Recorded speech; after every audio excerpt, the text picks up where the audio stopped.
Warning, today's episode is very specifically planned to have a lot of butt stuff. Butt stuff is fun.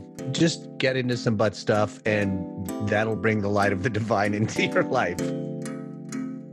Welcome to that spiritual, actual, factual answers to questions you asking. You find them inside you, recite you, reciting the records. Akashic, we laughing, we drafting, the passion we vary. It's time for that comedy, dramedy, all of the fanciest, catchiest acronyms. Listeners, listen, we traveling. Conscious is always unraveling. The reading you're having is mapping you back to your natural habitat. Abracadabra, it's magicless, passing it. To top it off, the host, all the classiest. Now, what were you asking for? All of the answers? What? All the answers.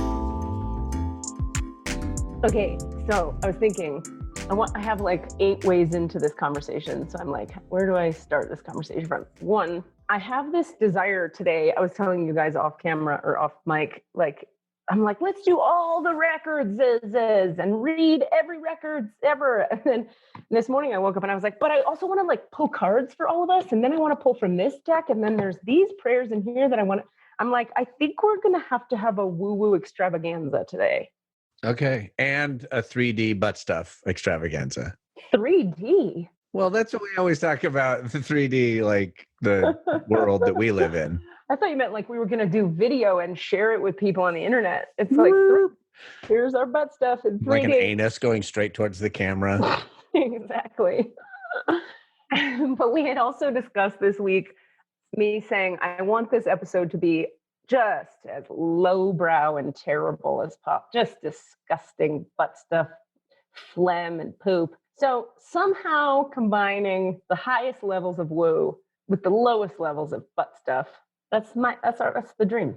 That's what we do in the absence of a guest. We just start throwing everything at the wall, see if it sticks. And that is a bad image when we're talking about butt stuff. Hey-oh. or the best image. True. Okay, now that I had to say that piece. And then here's the like deep spiritual thing I've been actually sort of reminded of in the face of our podcast. When I messaged you guys this week and I was like, okay, about the earthquake thing, this time we're going to open the ocean's records, and then we're going to open the earth's records, and I'm going to find the right answer, and I'm going to find where the. I was like, why is that sitting so badly in my body? It has this energy like, ugh. And then I realized, I was in the energy of proving. Yeah. And I really love this topic of the energy of proving, because proving, this has been coming up everywhere in my life, like reflected to me from the outside in. And then I went, oh, that's why you're reflecting that, because I've been trying to prove something. So just for people listening, anytime we're in the energy of proving we're valuable, proving our spiritual shit is real, proving the Akashic Records are good, proving people should still listen, proving. That is necessarily the ego. And there is that is not the realm of unity or the realm of love or the realm of God. And when I was like, I'm trying to prove something, then the weight was lifted and I went, I don't actually have anything to prove. I know what I'm doing. I believe in my work. My work works, and it's 99% instead of 100. So all the parts of me can calm the fuck down that needed to prove anything to anybody about anything. And I just kind of released the need to prove. And then I felt better. So it's like, for people listening, my hope is in talking about that is to sort of, for you and I to start a chit chat about it, and for that to illuminate whatever it can illuminate for people.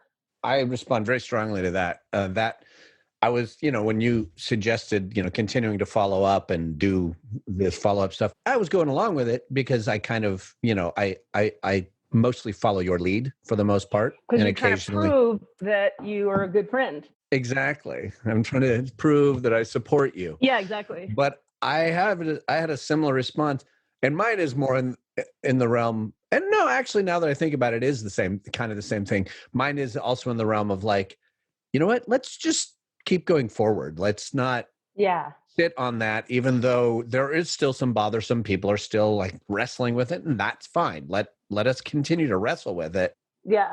But not from the energy of, okay, if we go back, and it's also that's kind of about that precision thing that was also bothering us of like, okay, the date and the time.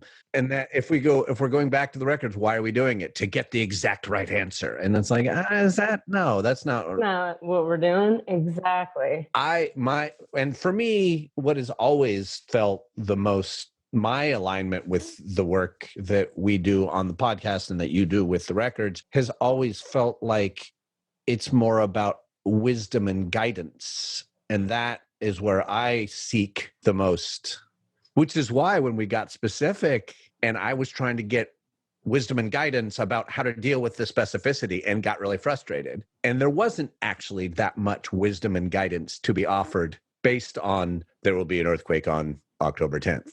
Mm-hmm. They were like, yeah, you have free will. I'm like, that doesn't help me. But so that's all to say. So wait a minute. Let's look at that though. How does that not help you? It wasn't.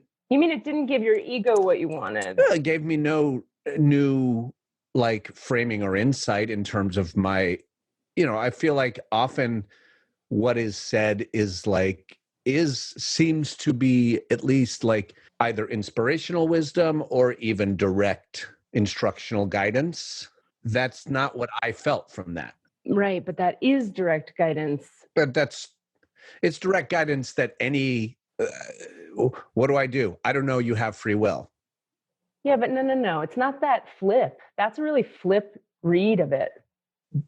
That's what I took from it. Right, but I'm saying that's what you took from it. That's not what was given. Those are two different things. You're saying it as if that's what was given. The record keepers were flippant, said this thing that was not helpful. For you, I'm just trying to reframe it as that's how it was for you.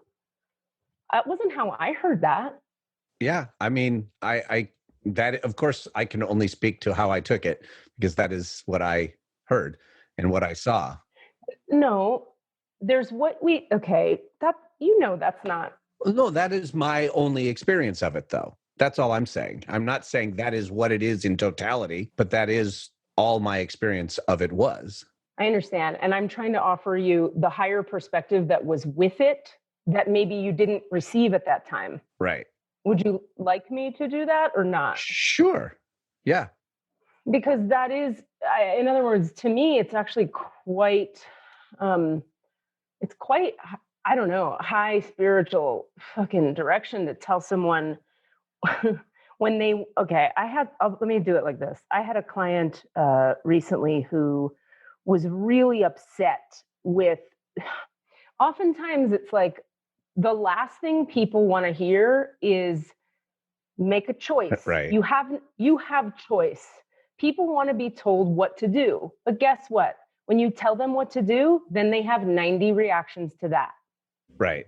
So you can't win if you're trying to make them feel good in the moment. So all I'm saying about that piece of insight, there are times when the enlightened master from Jerusalem who led the Sufi school would say to me like, oh, it not matter, you choose. And I'd be like, what? And he'd be like, sit with that for 9 days now. And I'd be like, what? And then 9 days later, I'd be like, wow, that was fucking deep. Because under my reaction, which was, tell me what I want, give me wisdom, tell me what to do. Under that is something else.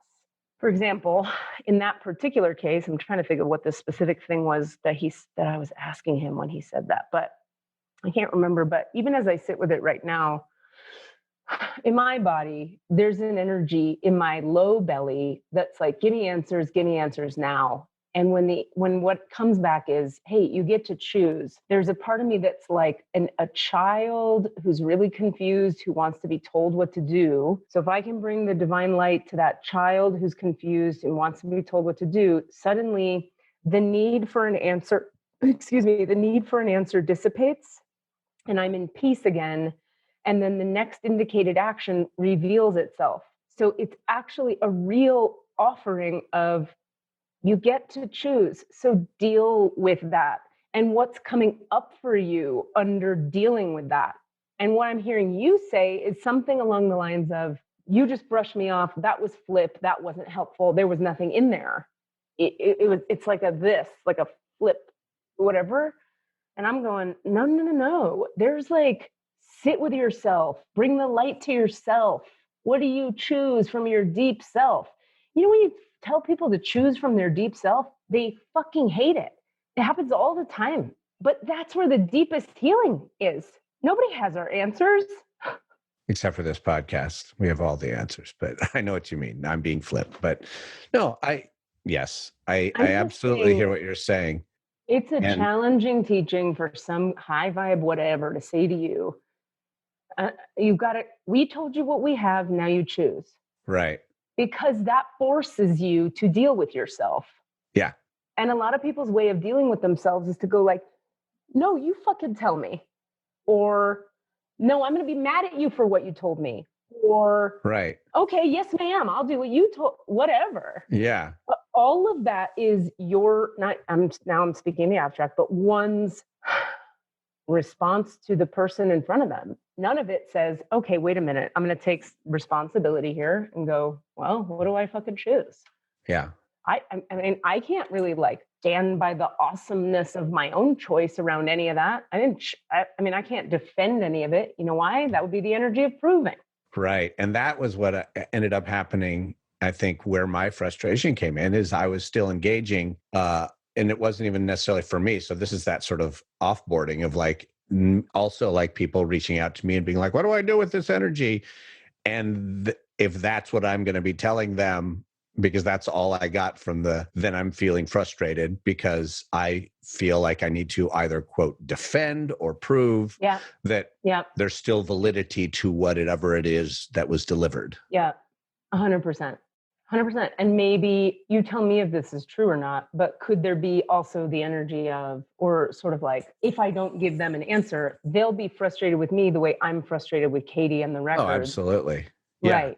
Absolutely. And I definitely, was kind of doing some almost like triaging of people who were like reaching out to me and going like, I feel this or that. And I'm talking to you about it because I don't want to reach out to Katie about it because, for whatever reason, because I need help framing it. And I was also doing some sort of verbal gymnastics of like, well, here's how I'm taking it right now and what I'm doing. I can't necessarily say one way or the other what you should do. We did get the wisdom of, you have free will. And then they were frustrated by that too. And so and so I'm still, all this is to say, this is actually going to the original point, which was once we were in the energy of proving, nothing was satisfying. That's a really good point, I think. And so because I was in that need or energy, of course I was just gonna be like, what the fuck? No, I need a thing here. And you're giving me a thing that doesn't satisfy my ego right now within this context of doubt and proof. And so that was frustrating. And yes. And so ultimately, I think I'm coming to the same point that you started with, which is like, I'm totally in agreement that like, I really hate the energy of proof. And it's the thing that drives me away from, we've talked about in the past, like breathy energy, that it feels like they're trying to convince me that they are spiritually pure. And, because I'm talking in this voice, that proves to you that I'm spiritual, it's that energy. Yeah. So, yeah. Well, anyway, I think it's just, I really feel the need. I do feel this doesn't feel like proving. It feels like this is actually important to me to understand. Like I got a date that was incorrect. I mean, technically, so that's just what happened. Yeah. I'm a human. That's what happened. And I feel for people who got all in a knot about all of it, including myself getting all in a knot about it. And what better lesson in what do you know? What's true for you? Even me in response to that. Yes, Desmond? Yeah. So I just want to speak about my experience a little bit with this whole thing, especially in response to Cassidy, because I know about myself. I hate carrying other people's weight. I have made my whole life around just doing the best with this vessel that I carry around, and other people do what they want. So I didn't say a fucking thing to anybody. My wife, my family, I do this podcast, so I was very aware. And this all came to a head yesterday. I was at lunch with my wife, and I hear this table across from me saying, yeah, there's this woman I know, and she's got this podcast, and she like fucking moved to Colorado because like the Akashic Records were like talking to her and telling her, and all this stuff came true, and there was supposed to be this earthquake, but the earthquake didn't happen, and so finally I like shut my wife up because I'm like, I think they're talking about my podcast. And so I said, excuse me, are you talking about all the answers? And this happens to be some old friends of Cassidy and Katie, so they knew them before this podcast. And long story short, this is when my wife finally found out. Because she doesn't listen to the podcast. She doesn't listen to the podcast. I didn't tell her. I didn't want to make it. And I talked about it on the show. Like, I don't want to freak my family out for the wrong reasons. I don't want to freak my family out for the right reasons. And the one thing that did happen the weekend of the 10th was my family got this wild hair out of nowhere. We never do this. They're like, I really want to go to San Francisco. Let's go to San Francisco. We'll get lunch. Oh, yeah. And they're talking about it. And I said, you know, and I let them go back and forth, the teenager and my wife, for a while. And then finally, Kelly's like, do you want to go to San Francisco? I said, no, I do not want to go to the city this weekend. And that's never my response to anything. I'm always like, yeah, sure, why not? Or I don't want to be the naysayer. But Kelly, I didn't have to go any further than that. She's like, wow, you're never that direct and honest. So no, we're not going to the city this weekend. And so yesterday I finally got to tell Kelly, like, by the way, remember when I didn't want to go to the city? That was this weekend. And so she just found out about Gern Blanston and all this. And I gave her the history of. How did she take it that you hadn't shared it with her? She was fine. And I think her response would have been one of two. Holy shit, we're leaving town for the weekend, or bullshit. Fuck this shit, we're going to the city. And so in just keeping it myself and just kind of lightly managing things, I just kept it in the gray. And that's a smart move. It's like my therapist has said to me many times, she's like, I'll throw an idea at her of like, well, I feel like maybe I'll say this to this person. And she'll be like, you could say that to that person, but then you might make yourself a scapegoat or a mark, or like people might be real mad at you.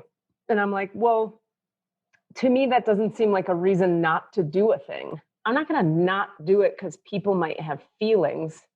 That seems insane to me. But at the same time, you know, lessons like this are like, interesting. Perhaps certain levels of that aren't worth it. The other thing is like, you know, it's just sort of like, well, again, I don't even want to, I'm glad she wasn't upset. I'm glad you didn't have to carry anyone's burdens, Desmond. I feel for people that got really triggered by this. I'm sorry that it was triggering. And I'm sorry that I'm imperfect and I got a thing wrong. I have a healer that I work with who said one time, she was kind of just blowing off steam in the middle of a session. And she goes, nah, nobody ever likes to believe the psychic. And you get one thing wrong and then they write you off forever. And I was like, and we bonded over that about how like 98% of everything I do for people helps them. And they can't believe, how did I know? And all that shit. And then something like this happens and you do lose people.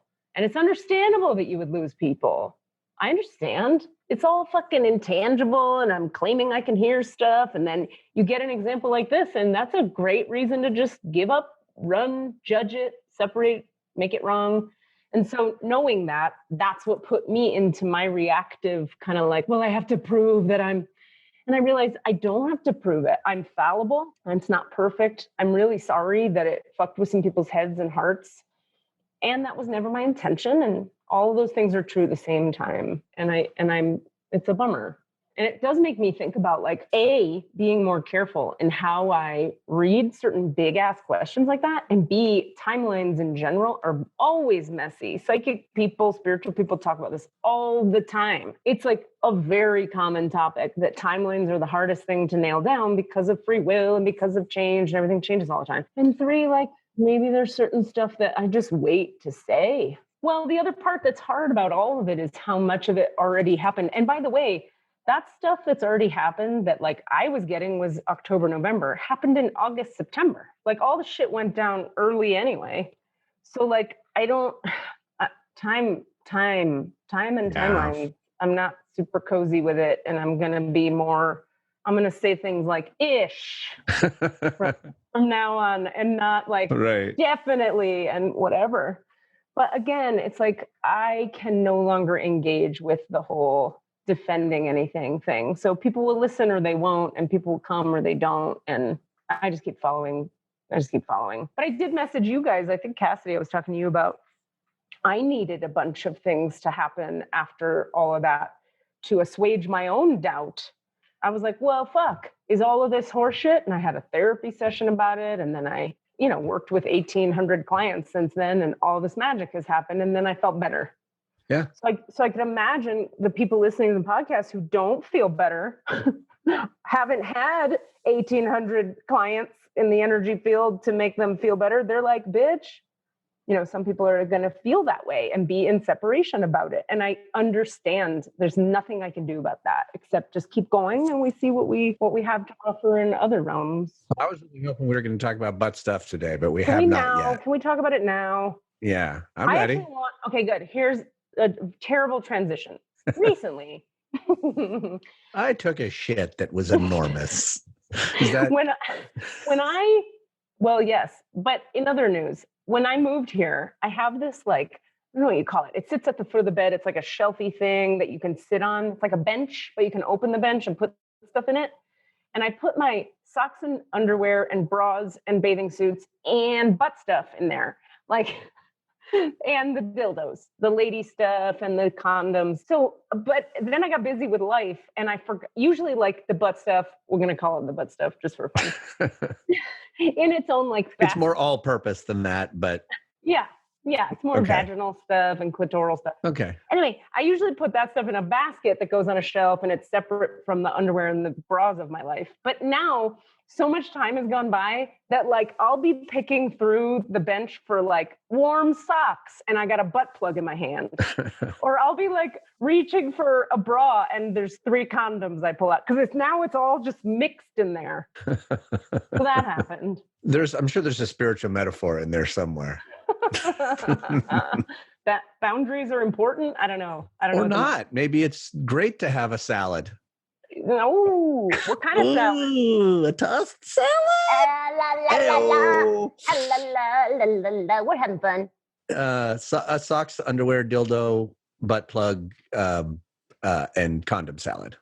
Yeah. By the way, none of those things have been used in so long. They're sitting there just sadly begging for attention. They're just like, "Can you activate me at all?" And I'm like, no. I got a hand. All right. So your tool usage is lower than it has been in the past. Yeah. And my interaction with other humans' body parts. Oh yeah. Forget about that. I even went through a period of so my parents listen to this podcast. Sorry. Warning that just, fast forward through the next 3 minutes, maybe. Yeah. But I went through a period of really having a much lower libido than I have in a really long time. And it was actually kind of a relief, to be honest. Having that, it wasn't a zero libido, but it was just I didn't have the need or desire. So to masturbate or any of those things, I did it a lot less for quite a while through quarantine. It's ticked up again a little bit. I'm a little more engaged with my body because why not? It's fucking something to do. But that sort of more energy of need or drive has just really shifted. And I don't know if that's a response to the change in lifestyle that the downshift required. I don't know. Interesting. Does it feel connected to depression-y stuff? No, it doesn't actually. Because I honestly... You want to ask questions? Let's ask questions. Let's see what you get as a yes and a no. Oh, you mean check with myself, or you ask the questions? I'm going to ask you questions and you tell me what you get and I'll tell you what I get and we'll have fun. Okay, go. All right. Is it actually a deepening of your spiritual connection that has thereby diminished the ways that impulse was compulsively functioning so that now it's actually functioning in a more balanced way? I get a little yes on that. Okay. I get a big yes on that. Oh, yeah, that makes sense. So somewhere in the middle, there might be truth. Yeah. Are you dead inside? No. Damn it. What do you get? No, no. No, of course that not. that was a joke question. Are you a eunuch now? Not quite. Okay. Was it about like a deepening into your emotional reality that then made the need for the release that the orgasm was giving you less necessary because you were having emotional releases? 100%. 100%. I get a big on that one. Absolutely. I think it has to do, it has to do with my relationship to myself and my relationship to others.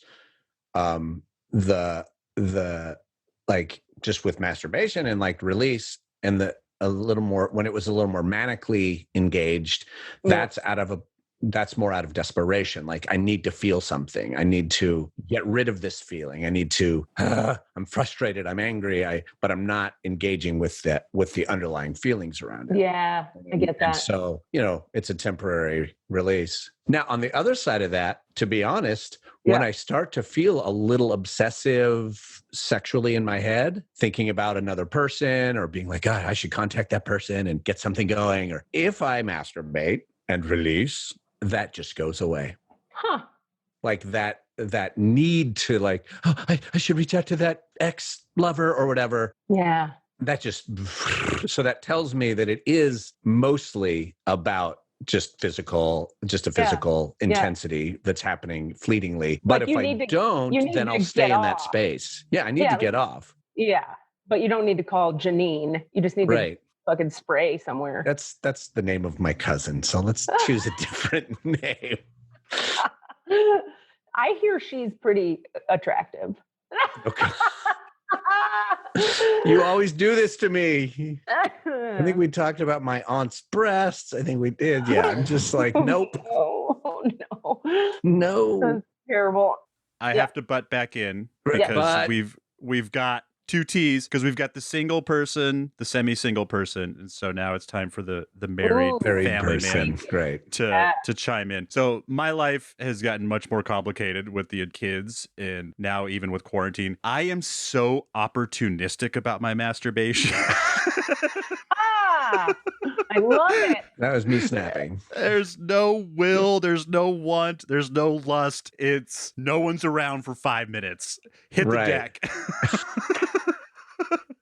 Bless you, child. That's beautiful. Clean it before it gets dirty. Right.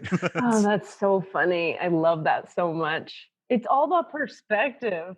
Yeah, times of like where you're like, okay, from 10:30 to 11:15, I can go to the store. At 11:15, I have a call. That'll be done at 11:45.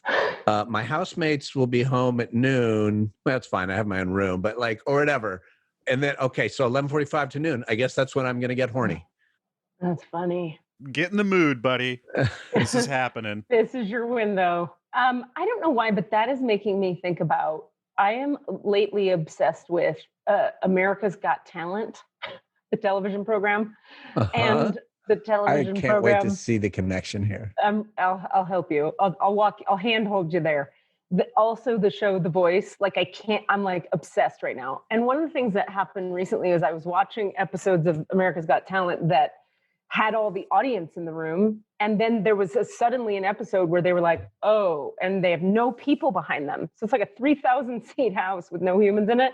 So these poor people come on this television show and there's like no reaction in the room to the shit they're doing. That's like amazing stuff. Anyway, I was thinking about how there are some more and more on that show. I've been watching that like stand-up comedians come on it. They didn't used to as much. There's like more stand-up comics on there. And it's been interesting, like watching like anyone who gets a laugh, any comedian that comes on that isn't terrible and who gets a laugh, they're like, yes, you're going to the next round. You are a talented comedian, you, sir. And there's like 8 of them and they're all funny because they're fucking comedians. And I'm like very confused by that phenomenon. It's almost like the panel of judges like forgot that they've ever seen any comedian perform before, and that comedians who do comedy are generally funny.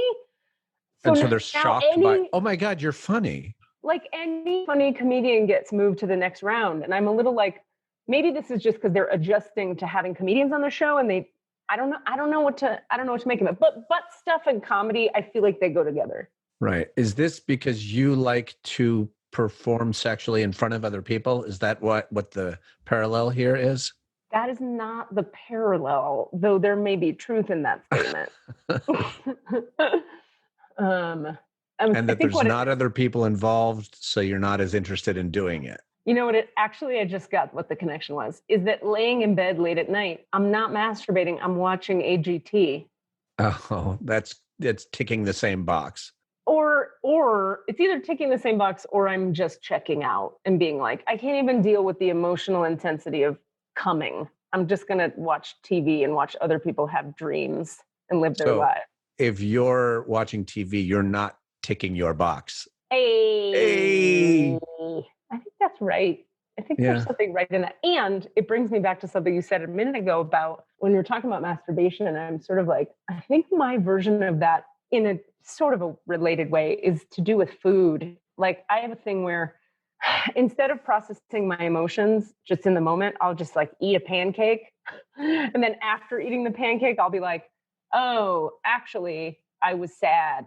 Or, oh, I was trying to celebrate and just be happy. But instead of that, I had a pancake. Or, yeah. So like, you know what I mean? Like sometimes I use food as an expression of something. And other times I use food as a suppression of something. And I've been working, right?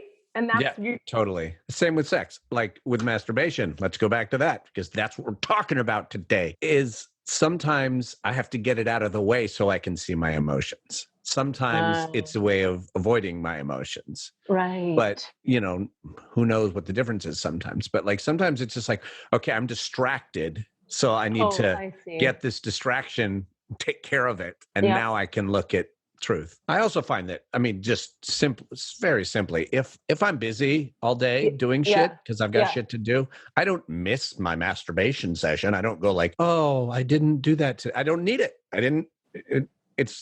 It wasn't needed because I was busy. Right. It's not like I have to have it.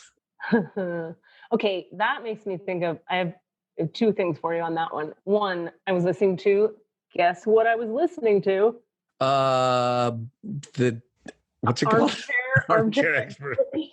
He had Matthew McConaughey on, which was fucking great. Yeah, I cannot. Desmond loved it. So good. I cannot recommend it highly enough. So Matthew McConaughey just wrote a book, and he's got all these fantastic stories from his childhood and his life. He has an insane upbringing, and he's a great storyteller, and it's a lot of fun. But one of the things he talked about is his family. His mom and dad in his childhood would legitimately have sometimes like physical fist fights with each other in the kitchen where someone would pull out a knife and they're going to murder each other and they're swiping the knife and somebody breaks a ketchup bottle and they're fucking trying to actually stab the other person with it.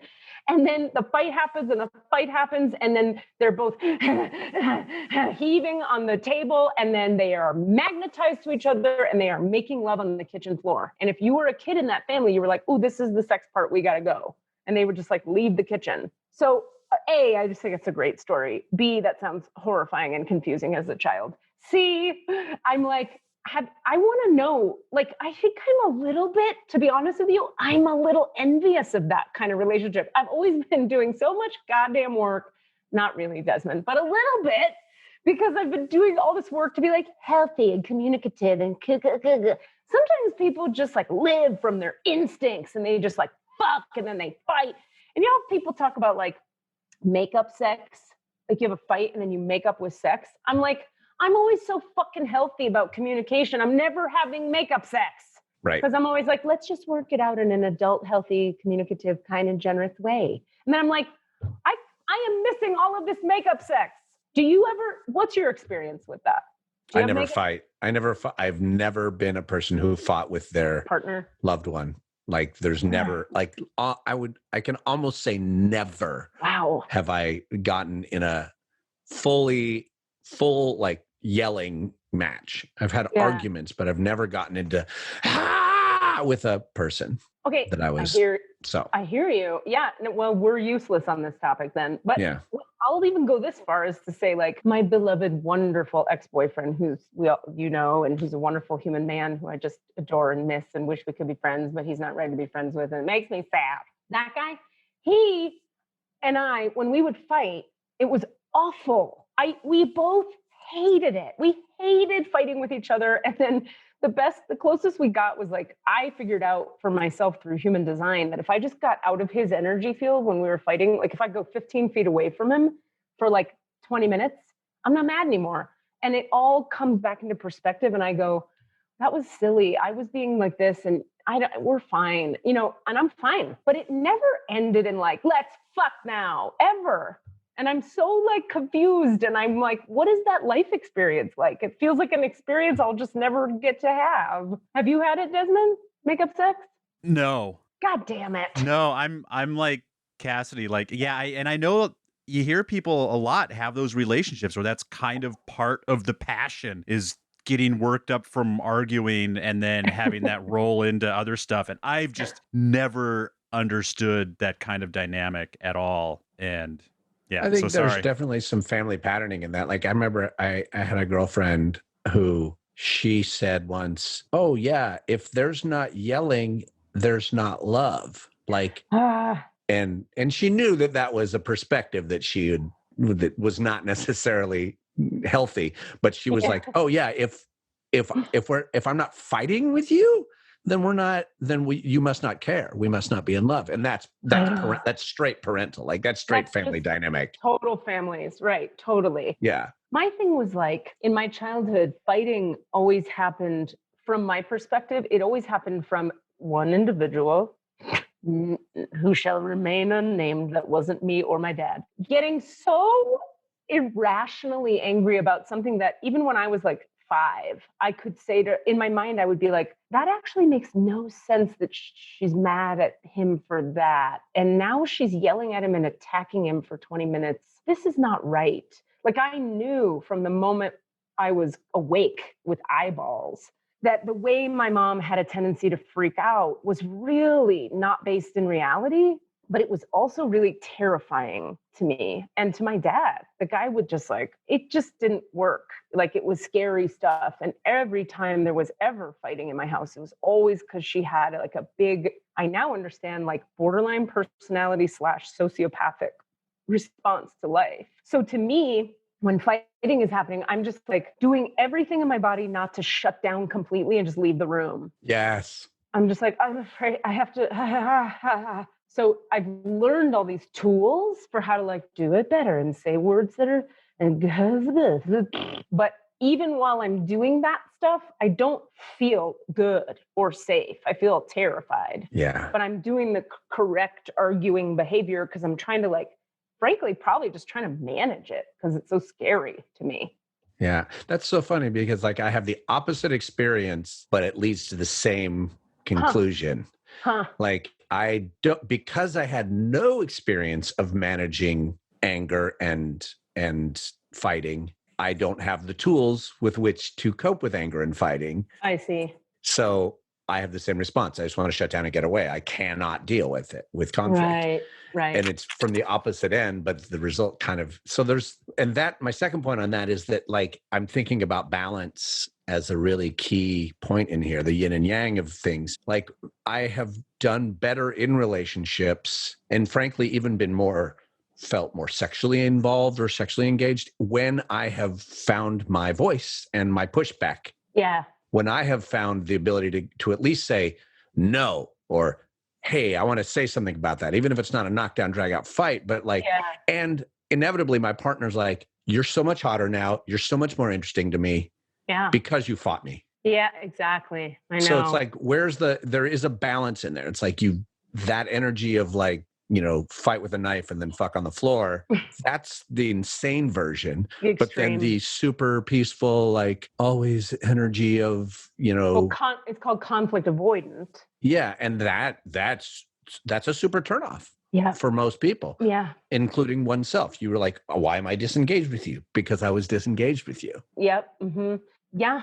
For realsies. It's always, to me, every single time I have to confront is sort of the wrong word, but like bring up anything I'm struggling with in any dynamic. Like you and I have gotten, I think, really good at it in our friendship. I feel like, at least, because we've practiced it. We've done it a few times. Yeah. And to me, I feel safe bringing stuff up with you because I have history now with you that like, we're both going to be kind to each other and try to get our needs met, but be kind and be clear and be kind. And like, to me, if I feel like that's present, I can do it, even though it still feels so uncomfortable. Right. But I want to say that for people listening, that like, I have clients sometimes say to me, but how do I get comfortable with blah, blah, blah? And I'll say, I am not comfortable doing 60% of the stuff I do. I mean, I made that number up, but like, to make a point, you know, I like show up for a lot of things in life I'm not comfortable with, because it works better when I show up that way. Not because I feel good doing it, but because I feel good after having done it. There it is. Right? Knowing that it's important enough to do, you force yourself into the discomfort. It's the same thing as feel your feelings. Like you've got to put your foot in the cold water. Yeah. You can't just dip your toe continuously, because then you'll never get through it. God, that's a great metaphor, because yesterday, one of my dearest friends in the world bought a cold pool. She has like a hot tub and a cold pool, and she lives in a cold part of the world. Bought this cold pool, put it outside, and messaged me and was like, this really seemed like a good idea. And she was like, I don't know, maybe not. But then she got in it and got out of it and was like, that was the best thing I've ever done. The cold pools are the best. Anyway, and I was so impressed with her, because it's a perfect metaphor you use, because I have such a hard time with cold water. Me too. Right? Hate it. But jumping in is way better than stepping in. Is it? It is after you do it. You're always like, why did I waste so much time wading slowly into this until it touched my testicles? Like, why because if I just walked in, it's dread as a prevention. You still have to do the thing. So if you walk super slow into it, you're suffering for 20 minutes instead of just going rakaka. You know what's funny? I would argue for rakaka almost every time in life, except for with that. Because here's what I've found, and I'm totally 100% just rationalizing right now because it's not real. But what I found is like, I can't do it. Like I won't jump in. I just will never, I'll just be like, cool, I'll just hang out over here. I'll drink this tequila. You guys do the swimming. I'm good. But if you give me 45 minutes, I will very slowly meet you in the middle of that pool. I will do it, because I found that with that thing, I have to be really gentle with myself and really compassionate with myself, because I just fucking will not do it otherwise. So, I mean, maybe everybody has their things they have to be slow with. Yeah. So sometimes spiritual metaphors in physical world don't totally carry through as perfect. Or they do in the moments they do. And then they don't in the moments they don't. I mean, everything is true and it's opposite. Boop, boop, boop. I mean, truly, that's like a Buddhist thing. But like, I really do find that to be true, that paradox is happening every single millisecond. So it's true that if you jump in and it is faster, pain over faster.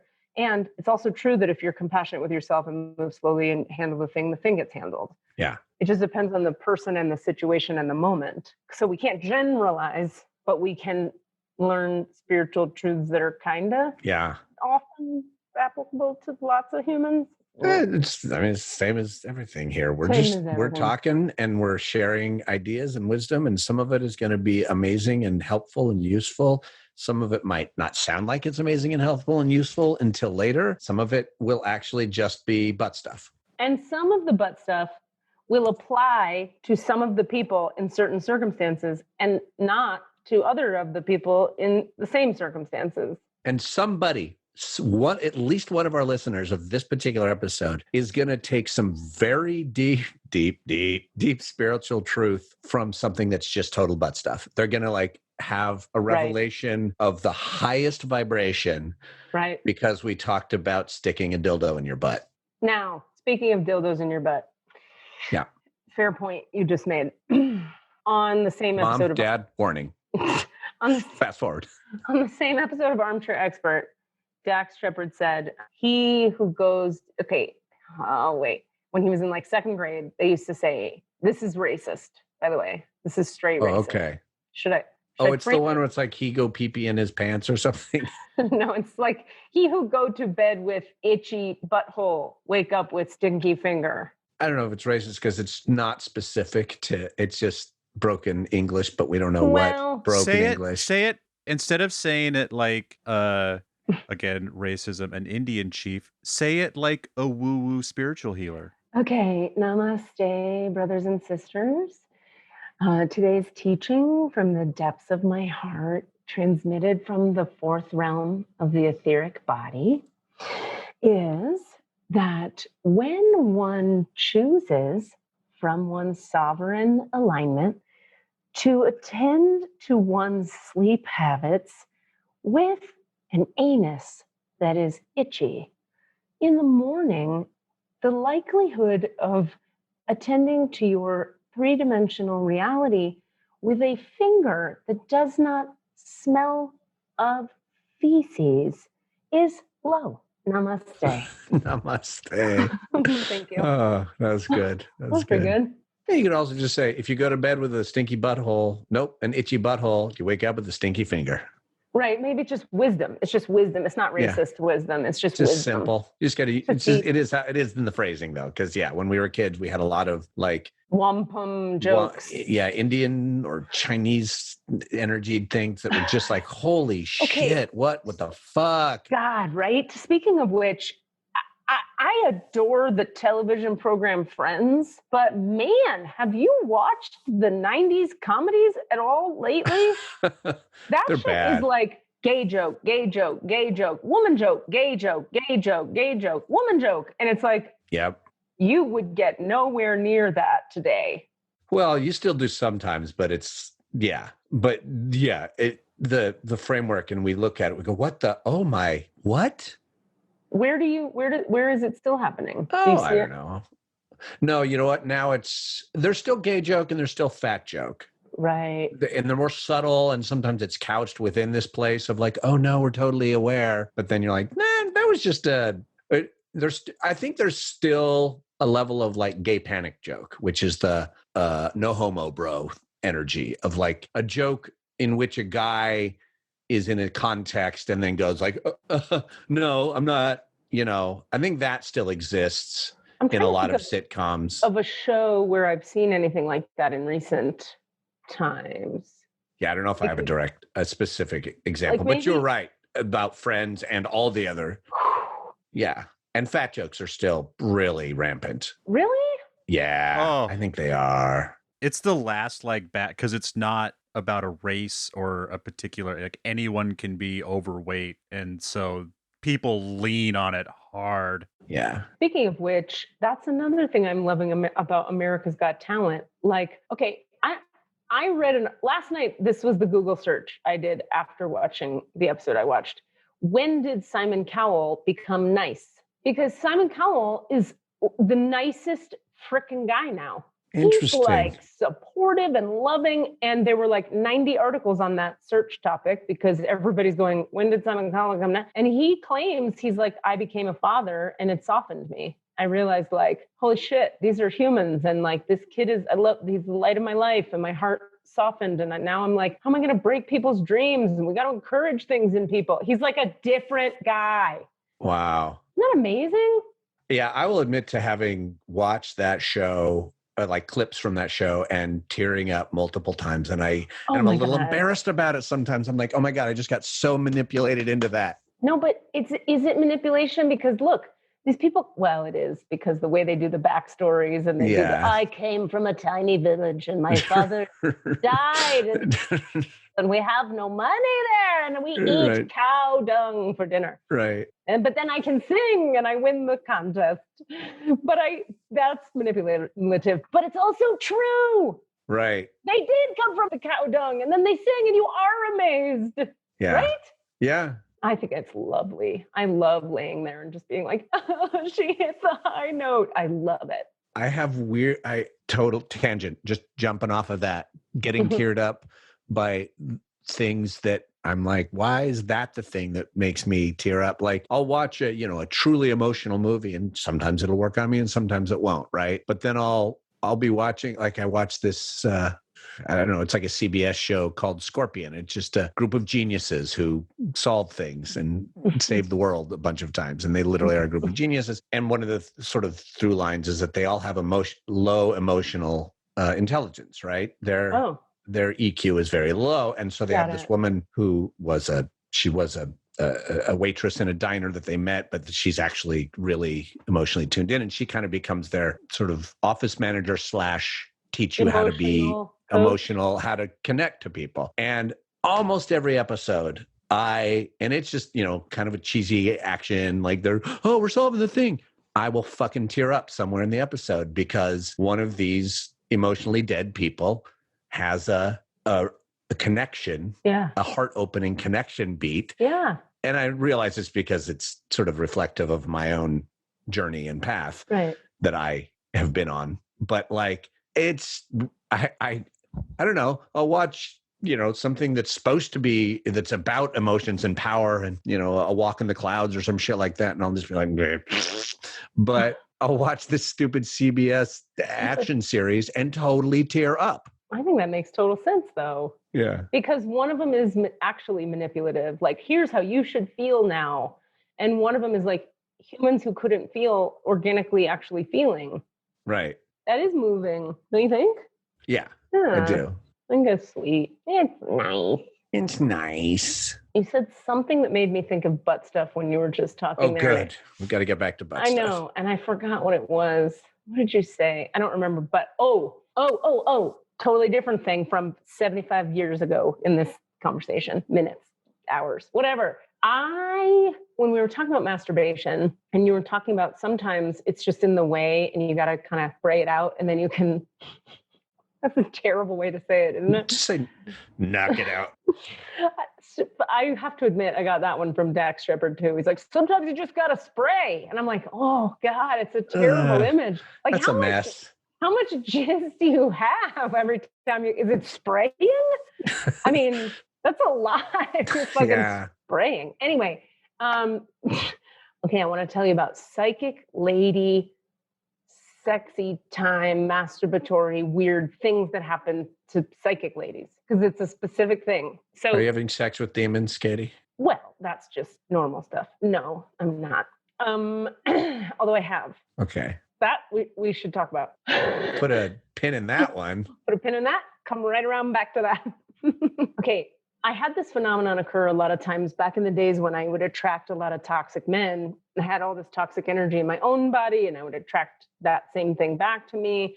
Or I was just repeating the pattern of like, my parents were emotionally unavailable. So then I wanted emotionally unavailable men. I was working through all of that in my late 20s and stuff. And I had this thing that kept occurring that I talked to a therapist about, and she explained it to me, and it completely changed my life. And I'm going to tell you what it was then and what it is now. So back then, I sort of would have this experience where I would realize if I just think about, let's say his name is Jacob, and let's say Jacob is a toxic man who I'm like having sex with, or I'm in some kind of relational dynamic with, or I'm obsessed with him in a kind of love addicted way. If I lay in my bed and just really conjure the energy of Jacob in my mind and like masturbate thinking about him, or just think about him a lot, I could make him call me. No joke. And I did it all the time. I'd be like, I would kind of like, it's almost like I would get into this space. Okay, let me put it like this. I didn't know how it worked back then. This therapist told me, and then I started to play with it consciously. And now I fully understand the whole thing. So at the time, the way it would feel to me is I'd be like, I would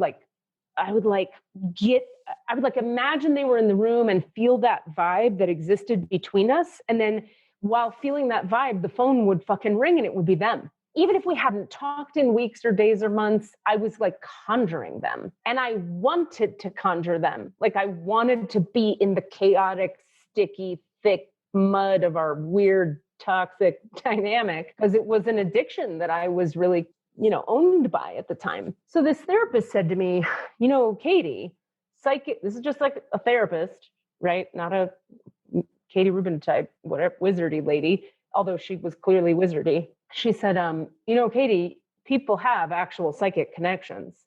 And so if you tap psychically into someone else, they're going to feel you, particularly you're strong. And if there are these other forces at play, the forces themselves wanting to interact with one another, it's almost like you can't make a magnet not stick to another magnet. They're going to call you. Then I went to Sufi school, and in Sufi school, they taught me about how, so in the Sufi framework, they call them the jinn.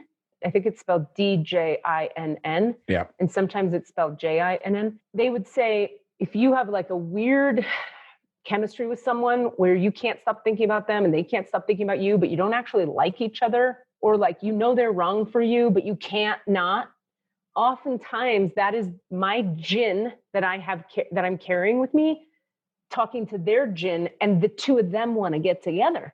So I learned that there, and I was like, man, that's what that fucking is. You can just like get in touch with the jinn, use their dark energy, magnetize that to the other person's dark energy, and pow, that fucker will call your ass. Called dark magic by a lot of people.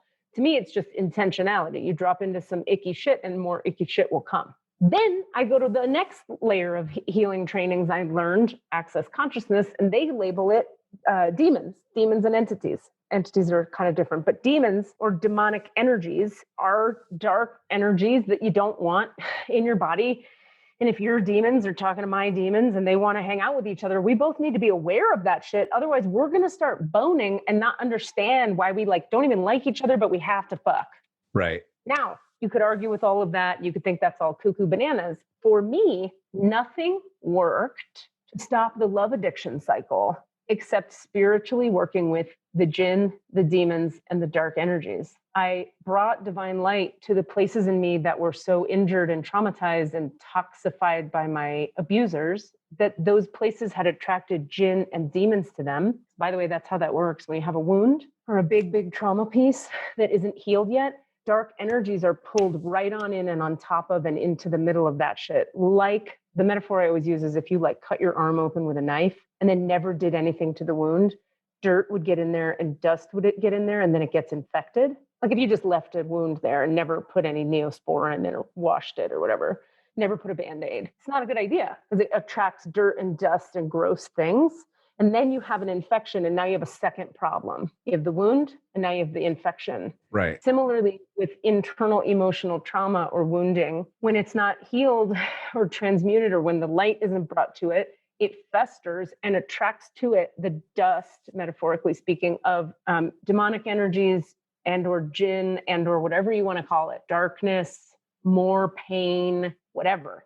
Such that oftentimes in healing sessions with people, the first 3 sessions can sometimes be, and it depends on the individual, it could be 10 sessions, it could be 1 session, are clearing all the jinn and the darkness and the shaitanic energy and the demons and the entities off the top of the wound. And that'll feel really intense for people. They'll be like, oh my God, it was amazing, but I'm still sad all the time. And I go, yeah, we haven't even gotten to the wound yet. I'm just clearing the stuff that's sitting on top of it. There's so much stuff there. I have to get through that. Then there comes this day where we get to the wound, and bringing light to the actual wound is a whole different thing. That is a very different process. That's about nurturing and loving a place that got broken inside and bringing divine love to that place. And that has a whole different kind of dynamic with God.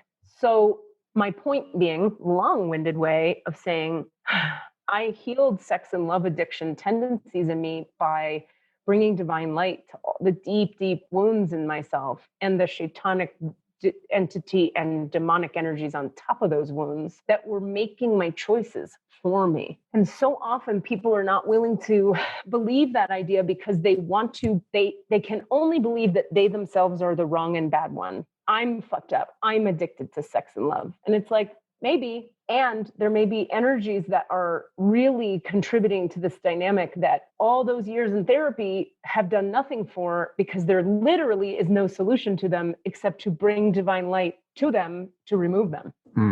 Now, not every time. Some people have a sex and love addiction pattern that's like, no, it's just as simple, like you have a pattern and it started somewhere and you deal with the emotions under that and then you stop doing it. Sometimes that's what happens. But some of us, particularly if you have like real icky trauma and become a lady who likes to talk about butt stuff on their podcast, you're going to have more than just the trauma and the wound to deal with. You're going to have some energies on top of that shit that have to go.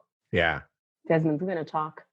I just had to ask, does it ever, because you were talking about demons and jinns needing to get together and interact, is there a positive version of this where two beams of light are drawn to each other in weird ways and psychic ways, and may end in the making of love? Well, here's how I would frame. Yeah, I mean, short answer, kind of yes, but it would be more like this. Light beings, right? Any kind of being of light is never going to infiltrate a human's body and take over their decision making and make choices for them and be like, I'm going to go with this other light being, because that's not the nature of how the light works. The light is very respectful. The light is like, it's your life. I'll come into your body if you bring me in, and I will help you. But I'm not going to like take over. I might make sure you end up in the same coffee shop as this other guy, but exactly. The rest is up to you. Yeah. Or free will. There it is. Yeah. Or like light beings will influence outcomes that are positive for the world between people. Angels facilitate you meeting people, and light beings, da da da da da. But a more interesting answer to your question. So there's that part of the answer. But then another part is, you'll hear people talk about being twin flames or soulmates. You've heard that idea. The twin flame kind of concept got really popular in metaphysical worlds in the last bunch of years. It was like, it used to be soulmates everybody talked about. Now everybody's like, twin flame. I have met several people who I look at them and my guides go, that's what twin flames look like. And I go, huh? Because I wanted to, my mind and my ego like to resist things like that and go like, come on, are we all just making up more woo-woo shit to believe in because we need stories or whatever? But when I was taught by a couple different people in a couple different contexts, and what I've now seen over and over is that twin flames, really what that is two people or two souls incarnate at exactly the same moment in the heart of God, or you could say through the heart of God, such that they are meant to come together to do what they're here to do. Like the twin flames need each other to make the bigger fire that they're going to make together. Now, what people do with that narrative is they go, well, why haven't I found my twin flame? There's something wrong with me. Do I have to find my twin flame? Where's my twin flame? And then everybody thinks they need a twin flame. What I've been shown and what I got taught was that not everybody's here to have a twin flame.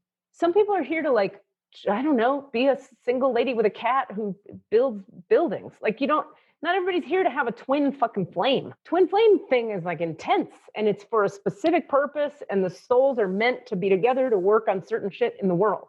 But not everybody's meant to have that. Yeah. People love to get all up in arms about it. Where's my twin? I need my, I'm going to manifest my twin. Well, you don't know.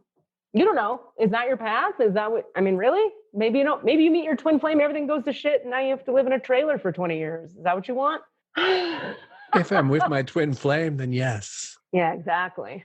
Yeah. So that was a long-winded answer to that question. Does that help in any way? Absolutely. Cool. Do we want to Yes. flip cards, open the records, and I don't even know what question we're going to ask today or what we're addressing, because I kind of like the subject we're already on, and I want to maybe butt stuff and sort of relational energy, I feel like is a good general topic. Energy. Well, the energy of, sex and butt stuff and how we engage with especially sexual/romantic partners or not, and their buttholes. How we engage with their buttholes. And I don't know what butt stuff question to ask, but I kind of would like to find one. Here was my impulse. So I've got these 2 decks of cards that I like. I could open each of your records separately and do a 3-card spread. I don't know. I'm sorry. Cheek spread. I am. You should be. Yeah, we could do a past, present, future read on anything at all, really, for each of you and or for myself. Or we could do that for the podcast, or we could do anything. But I feel like the records want to be open and these cards want to be pulled.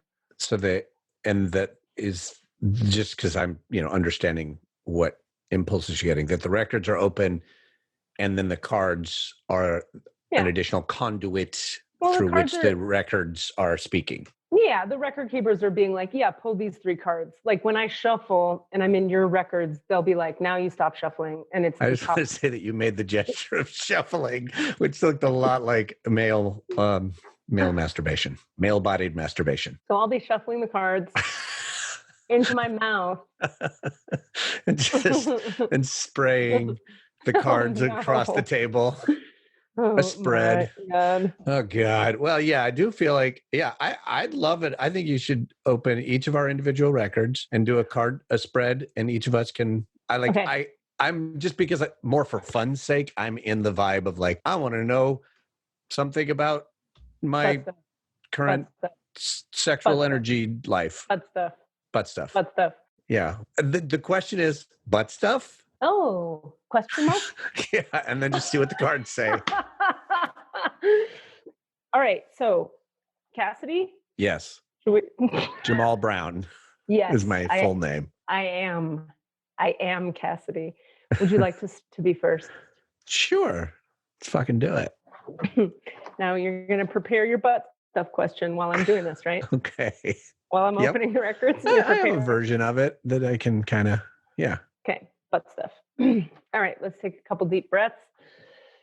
Good thing I'm leading a healing retreat next weekend for people who are worried they're going to get COVID, and I'm going to cough all over them for 3 days. I don't have COVID. I've been tested 70 times. I have like some kind of adjusting to Colorado dust allergy, but it's not appealing. Okay, couple breaths into the low belly. Cassidy, and I've fucked with your name so many times. It's actually just Cassidy Jamal Brown. That's it. Those are the only 3 names. I was like, there's got to be 2 more names in there. There's no Jackson. No. There's no Warner. Malcolm Percy. Okay. There's no Malcolm. All right. So we'll just come into our bodies. Ew. I can't do it. I can't take myself seriously. I'm coming to your body. I'm just going to start with the prayer because I can't deal with myself. So we do acknowledge the forces of light, asking for guidance, direction, and courage to know the truth as it is revealed for our highest good and the highest good of everyone connected to us. Holy Spirit of God, protect me, please, from all forms of self-centeredness. Please direct my attention to the work at hand. Help me to know Cassidy Jamal Brown in the light of the Akashic Records, to see Cassidy Jamal Brown through the eyes of the Lords of the Records, and enable me to share the wisdom and compassion that the masters, teachers, and loved ones of Cassidy Jamal Brown have for Cassidy Jamal Brown. I'll tell you what that joke was in a second.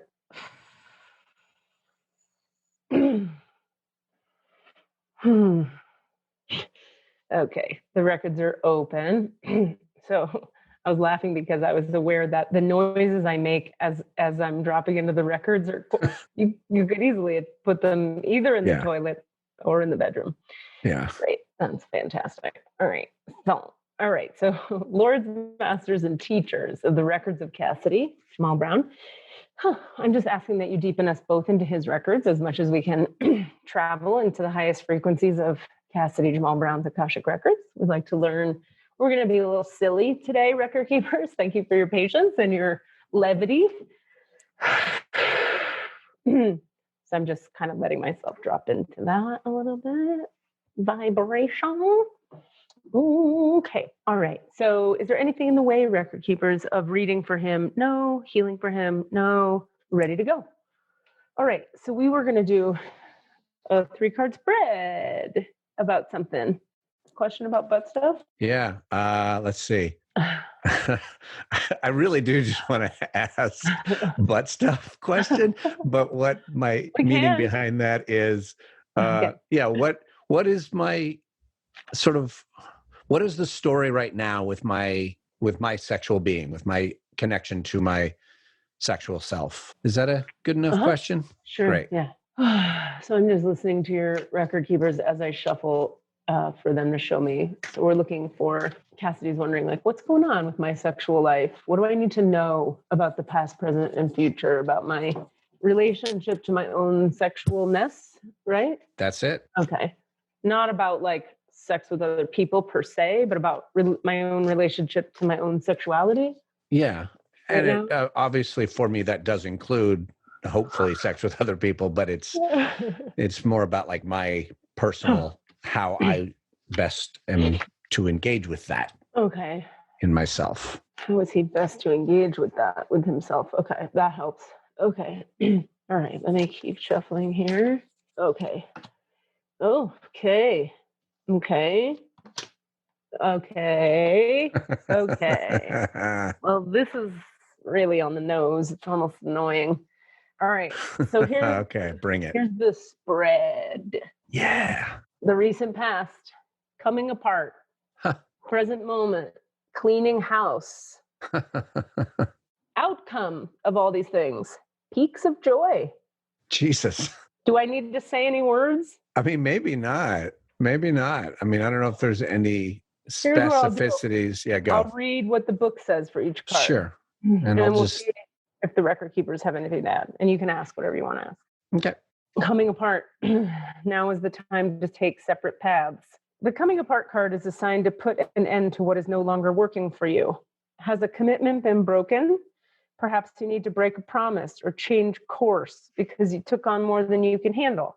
This is a perfect time to reassess your goals and values. Are your actions in alignment with what you believe in? Have you created a partnership that is not mutually beneficial? I see your eyes. Separation, disillusion, and dispersion are all in focus now. If someone wishes to break away from you, don't chase the relationship out of a sense of fear. The price you'll pay will not be worth the prize. Separation brings good fortune. Yeah. All It's right. a mystery what that applies to. It's a real big mystery. Present moment. All I will say about that is that we're asking about the sexual connection, and that That's right. and it totally That's applies. right. That's Yeah. why I'm looking with the silly faces. Yeah. Just because of that piece. Yeah. Yeah. 100%. Okay, cleaning house. It's time to clear the clutter to make way for better things. This is so like, okay. When you see the cleaning house card in a reading, it's time to declutter your life. Get rid of unwanted things in your physical home. Release what you no longer want or truly need. Is there any, oh boy, hold on a second. We're clearing some energy. Oh my God. Okay, I see what that was. We could talk about it. Is there any unfinished business you should address? Thoughts, memories, and emotional baggage must be swept out of your house as well. Your conscience must be clear for you to move freely in the world. Celebrate a spring cleaning and feel the freedom as you make way for much better things. Look at what you've resisted discarding and be honest about its value. Be honest is the next sentence after be honest of its value. Clean house. All right, that's the present moment. You're in the clean house. You're in get rid of what actually isn't working. Sweeping the thoughts, memories, and emotional baggage out of the house as well. Conscience must be clear to move freely in the world. Spring cleaning, feel the freedom. Look at what you've resisted discarding and be honest about its value. Be honest. Clean house. Outcome. Peaks of joy. Oh my. Your life is filled with happiness, so share it with others. Joy is yours today. No matter what your inquiry, you will be happy with the results. You are coming closer to a sense of achievement, and you've worked hard for it. You're surrounded by true companions and events that are synchronistically arranged to bring you to the next level of your life. The world is singing a beautiful harmony. Life is exhilarating and hopeful. Let gratitude fill your heart and remember to share your happiness. Joy is contagious. That's an outcome. easy to digest, super, like that even addresses the ego nicely, like the ego is satisfied. Yeah. I mean, I don't even think we need to go into conversational detail on that. I feel like that was just boom, good for me. And hopefully that is also somebody else's 10 other people's 10, 50 listeners story as well. Yeah. Rock on. Thanks. That was boom. Okay. What was the energy that you had to clear? There was something. Just the like nostalgia and the energy of like, but remember when it was, and the false hope thing. Some like, but but what about there's some, like when we touched, the words were something in the thing about memories and cleaning the closet and sweeping the house. Right. In there, it's like thoughts, memories, and emotional baggage must be swept out of the house as well. Yeah. Your conscience must be clear to move freely in the world. Like there's nothing wrong with you for wanting to be fulfilled in the sexual congress way. Congress.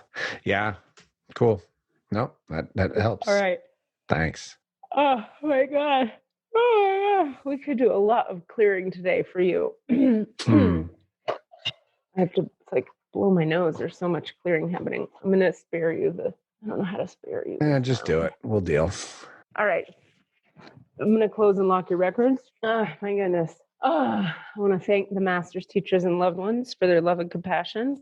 I want to thank the lords of the records for their point of view and the Holy Spirit of light for all knowledge and healing. Please return Cassidy to his complete human wholeness. Please return all of Cassidy's energy to himself. Okay, the divine portal and the records for Cassidy Jamal Brown are now closed. Amen. Divine portal and the Akashic Records for Cassidy Jamal Brown are now closed. Amen. The divine portal and the Akashic Records for Cassidy Jamal Brown are now closed. Amen. Okay, groovy. My, oh, my. We should do a full healing session with you sometime, Cassidy Jamal Brown. Probably should do that. Just to clear out the cobwebs, just normal stuff. Spring cleaning. All right, Desmond, Jamal, Jackson, Brown. None of those names are real. Well, now you get to enter my dirty records. Dirty. I wish not in that way, unfortunately. But yeah, you think Cassidy needs some clearing, boy. Enter my caves. Oh boy, that reminds me of. That's what Katie said. I can see the pinhole of light in the distance, and I've just been having a really difficult time getting closer to it these days. That's what he said. I don't mean to make fun of your life, Desmond. What is your middle name? Paul. Thank you. I always forget. Okay. McNeese is how you pronounce your last name? McNeese. Thank you. Every time I see it in print, I'm like, I don't really fucking know. I don't know. Which one is it? God damn it. Now I know. So we do acknowledge the forces of light. Again, asking for guidance, direction, and courage to know the truth as it is revealed for our highest good and the highest good of everyone connected to us. Holy Spirit of God, please protect me, please, from all forms of self-centeredness and direct my attention to the work at hand.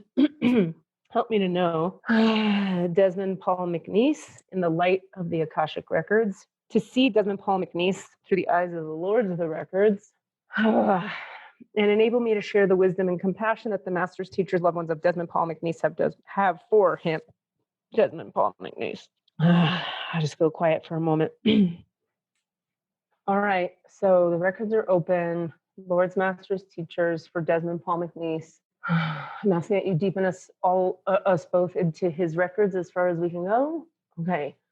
Is there anything in the way of reading clearly, seeing clearly, healing clearly for him? No.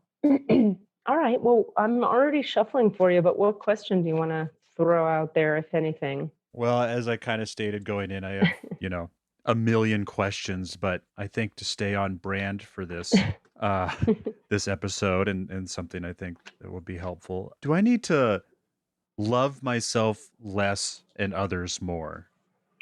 Like, no, they're screaming. Even physically? No. I don't even know what you're talking about, but they're like, don't even, what? No, it's the opposite of that. Are you asking, should you masturbate less? Yes. Oh, no. And even in yes, even there. I don't know what that was going to be, but that's the big yes. I don't understand what you're asking. What do you mean? Like you what do you mean? That reads as true, just because there's certainly no neglect going on there. Okay. But as we talked about before, life has gotten hectic and crazy, and oh, I see what you're asking. Clearing space in the house for a long, intimate engagement is harder to do than finding a dark corner late at night to please myself. Okay, thank you for that info, because I actually, now I understand, and then I can have more awareness around what is happening here. That they are saying it's something to do with the timing right now, just how life is. It's like, nah.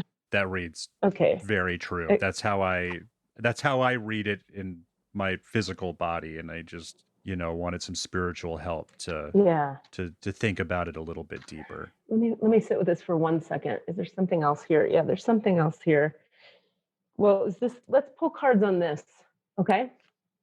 It's a great question, because we're talking about the depths of, intimacy between two people. And it's always, it's often complicated what's happening between two people. So we're asking the record keepers, like, what is the past, present, and future information Desmond could use in regard to himself versus Congress? Is this okay? That's interesting. Well, there's a lot of interesting things in this. Okay. The recent past card is the Mountain, which is a card about you can't move a mountain. And we'll read it, but it talks about, like, don't try to move a mountain. You could climb up it if you want, but just go slow and know that you're climbing a fucking mountain.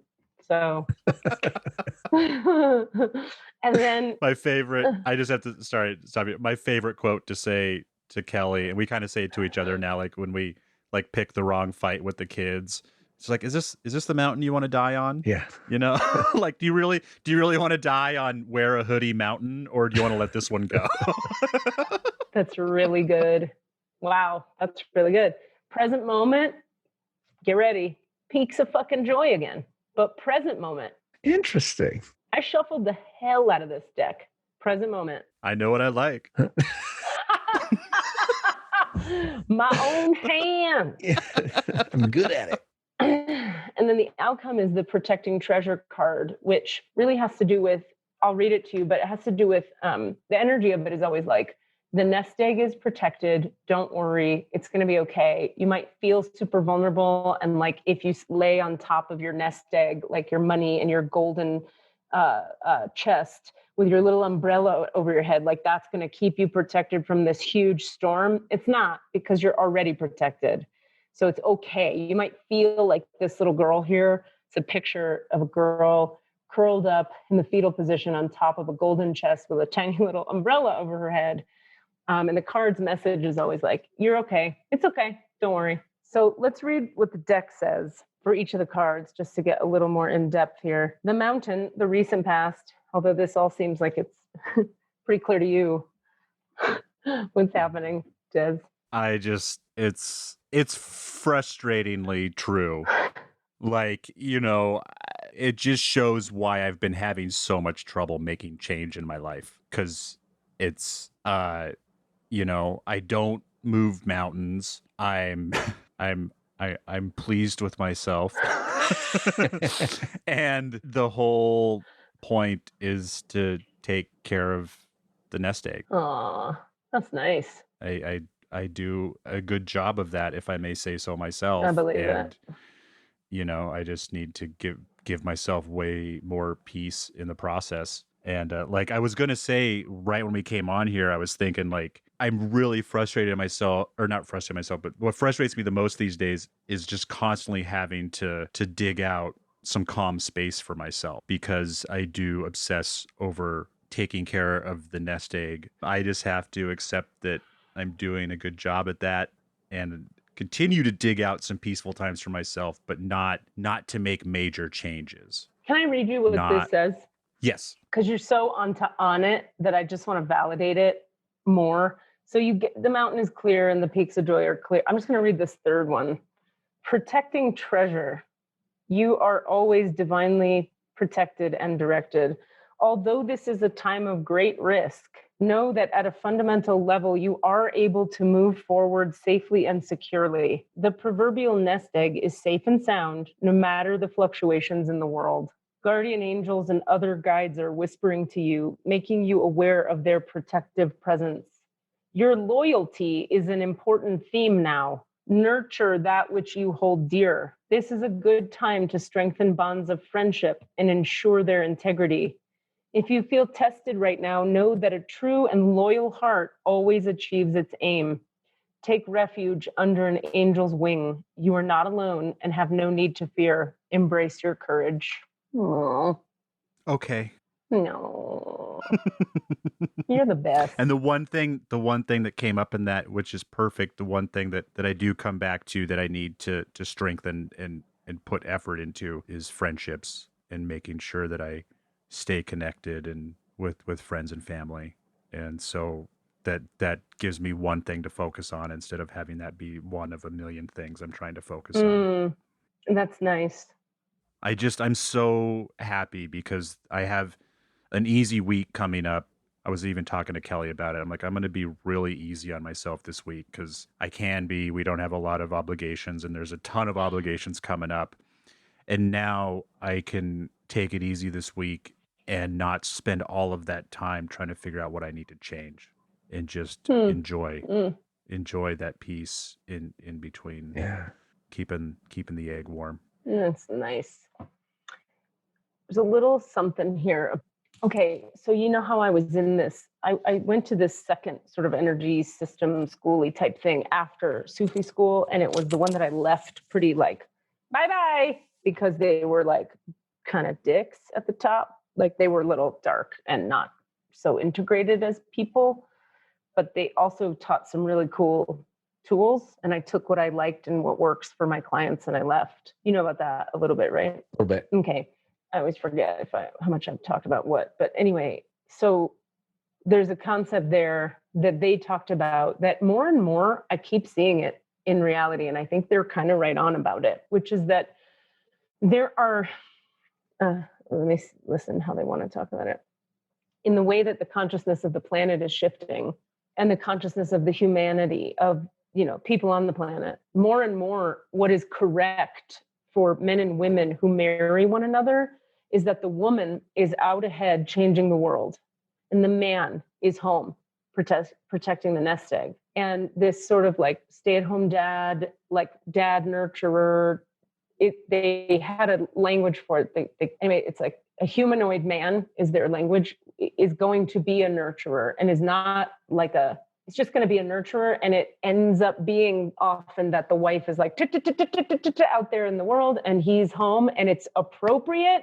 And it's supposed to be that way. And in part, that's because what's happening for the collective is that the men who are available for it are being transmuted into they're being more intimately aligned with the divine feminine. So there's a long period of time in which men have to, remember, we're not talking about one individual man in his life. We're talking about men, all the men collectively, and how that shows up in one life. So the collective men have been so far on one side of male behavior that they are swinging way to the other side to create balance in the world. So know that you are so where you are meant to be, and that everything you're doing at home and with your work that you're doing, because we acknowledge that as well, is so needed and so necessary, and only you can do it. In your family, only you could do this, as you know, I'm sure. And this is the case for so many humanoid men. Humanoid meaning, sensitive, empathic, spiritually connected, at least on some level, and creative. Those types of human men, more and more, they're being pulled into the realm of the domestic and the home and the nurturance. So you're right on track. And it's not black and white, and it doesn't mean you can't go out and do manny stuff and make the things and make the money and do the jobs. You can. And we would ask you and encourage you to just follow what actually feels good. Because you could go, resist this and go do whatever, but would that really feel in alignment with your heart's desires? No. Sorry, I forgot the audience can't see me nod.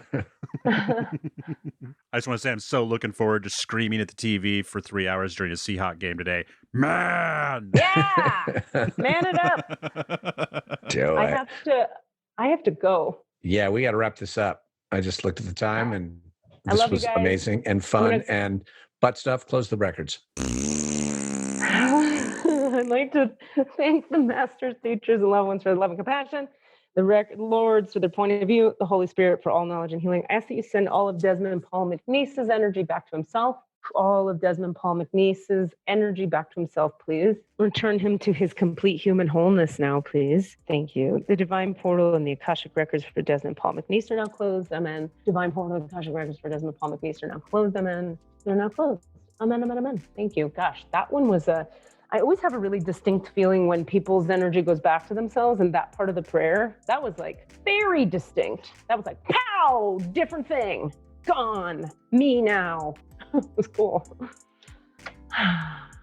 I feel like this is an appropriate time to tell you, Katie, that I have a secondary All the Answers channel where I edit out all of your grunts and moans and put them on Pornhub under ASMR. Oh, good. Good. A secondary income stream. This is good. Fantastic. As long as it's a stream or a spray, I'm good. Love you. Do your work. What are you asking for? All of the answers? Say what? All of the answers? Yeah, all the answers. Hey guys, thanks for listening. We'd love to hear from you. Please email us with your questions so that we have questions to answer in the Akashic Records. Our email address is allanswerspod@gmail.com. That's allanswerspod@gmail.com. And if you'd like to find us on Facebook or Twitter, it's @allanswerspod, @allanswerspod. Thank you. All right, Katie, what's wrong with your new computer? Okay. I think we should this should all be part of it. This is it. This is the podcast today is talking about Katie's computer and her cough. Just technology problems and phlegm and dick jokes and butthole jokes. That was a Sounds Awesome production.